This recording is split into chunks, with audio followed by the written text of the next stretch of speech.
Labdien, kristieši visās draudzēs! Mūs visus gaida liels pārbaudījums 21. aprīlī.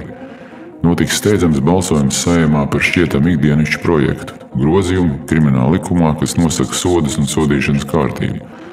Tad šoreiz ir ārkārtas gadījums. Iecerētie sodīšanas apjomi ir milzīgi, kļūst apdraudēta tautas dzīvotspēja. Valsts prezidents ir atzinis, ka piedāvātie grozījumi, kur ievieš bargus cietumsodus, ir pretrunā Satversmei.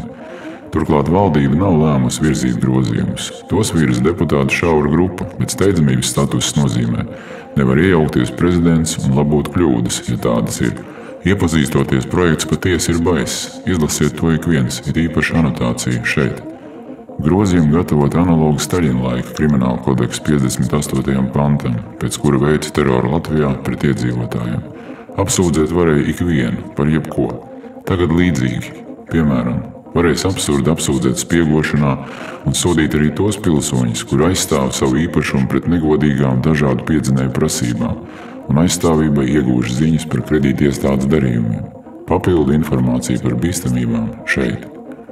Lūdzam kristiešus visās draudzēs aizlūgt 4 dienas – pirmdien, otrdien, trešdien, ceturtdien. Lai Dievs atver deputātiem acis redzēt ļaunumu šajā projektā un dod sirdi nebalsot par šo sasteigto projektu.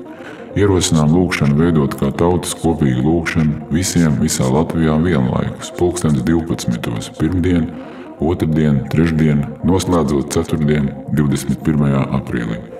1990. gadā šajā dienā, 21. aprīlī, notika tautas sapulce, kurā 8086 delegāti lēma atjaunot neatkarīgu Latvijas republiku.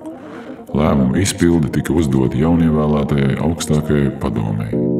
Nepieļausim jaunos Staļina laikus Latvijā.